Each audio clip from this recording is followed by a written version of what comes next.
Sorry Bankubabu, আজকে আপনার সাথে যা হলো আমি সত্যিই দুঃখিত।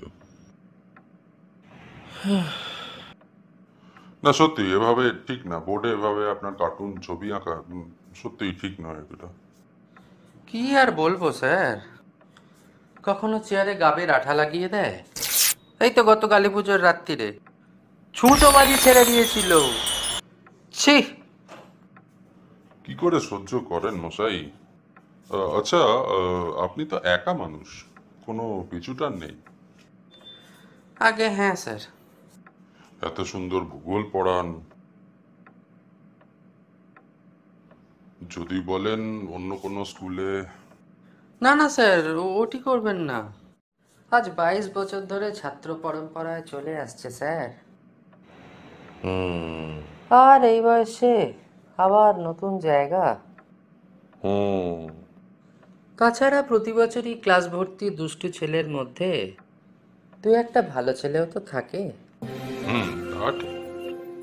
ওদের মুরগি খাওয়াই, গল্প চলে দেশ বিদেশের আশ্চর্য ঘটনা শোনাই। আফ্রিকার গল্প, মেরু আবিষ্কারের গল্প, পিরানা মাছের গল্প, আটলান্টিস মহাদেশের গল্প, আরো কত কি। বাহ। এতেই এত আনন্দ পাই যে আমার মাস্টারি সার্থক।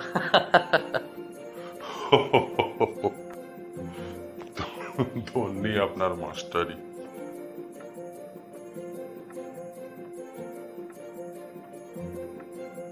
ভালো থাকবেন বঙ্কুবাবু। আসি স্যার।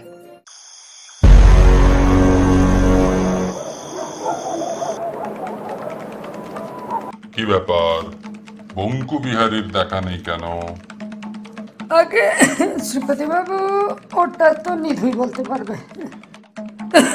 কি নিধু মুক্তা, তোমারই তো পড়ছে।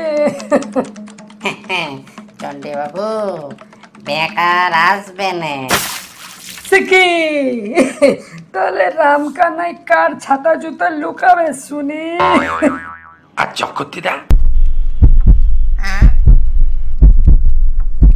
কার পানে আসল মশলার বদলে মাটির মশলা মেশাবে শুনি? কে জোর করে ধরে বেঁধে গান গাবে গো?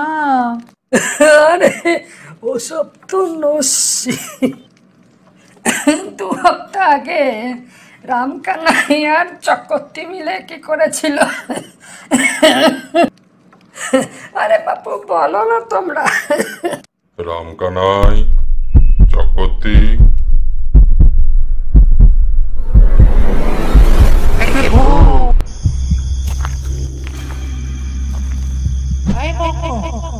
কে?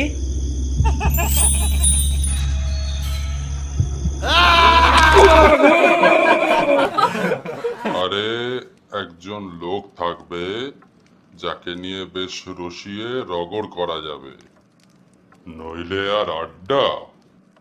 আরে ডাকো বঙ্কু বিহারীকে।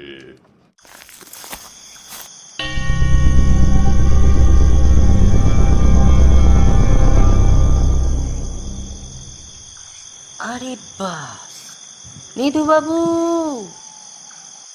কি হলো মেকা? ওই দেখুন, ওটা কি? হ্যাঁ তাই তো,